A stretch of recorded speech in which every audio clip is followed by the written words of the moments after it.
At the family gathering to transfer the inheritance, my parents stunned me by giving the entire $5 million to my sister, their favorite, and told me to work harder.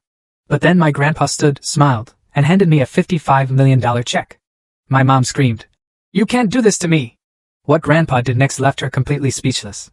I'm Amanda Blake, 32 years old, and I never thought I'd be sitting here telling you how my family, the Blakes, utterly imploded in a single, gut-wrenching moment.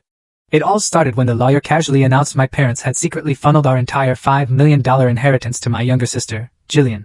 My breath hitched, a cold dread twisting in my stomach, but then my bedridden, supposedly barely lucid Grandpa Harold slowly pushed himself up from his wheelchair, his eyes suddenly sharp, focused, and piercing. He uttered 7 words that froze the blood in my veins.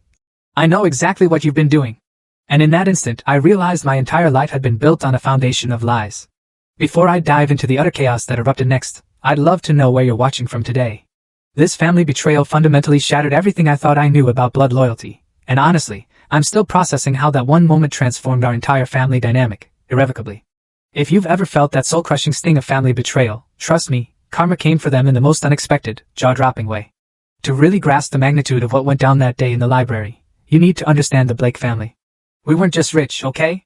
We were Connecticut old money, with that specific brand of privilege that just oozes from generations of financial security. My parents, Richard and Diane Blake, basically presided over our lives like benevolent dictators, constantly reminding us just how fortunate we were to be born into such prosperity.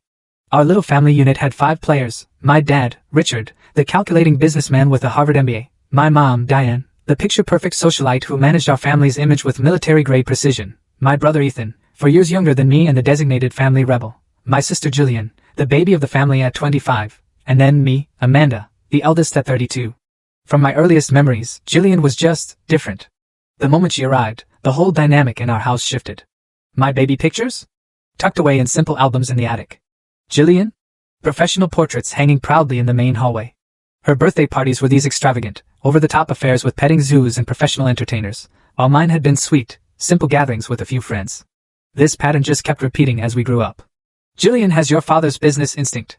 My mother would gush, even though Jillian showed zero interest in anything beyond social media and shopping until much, much later.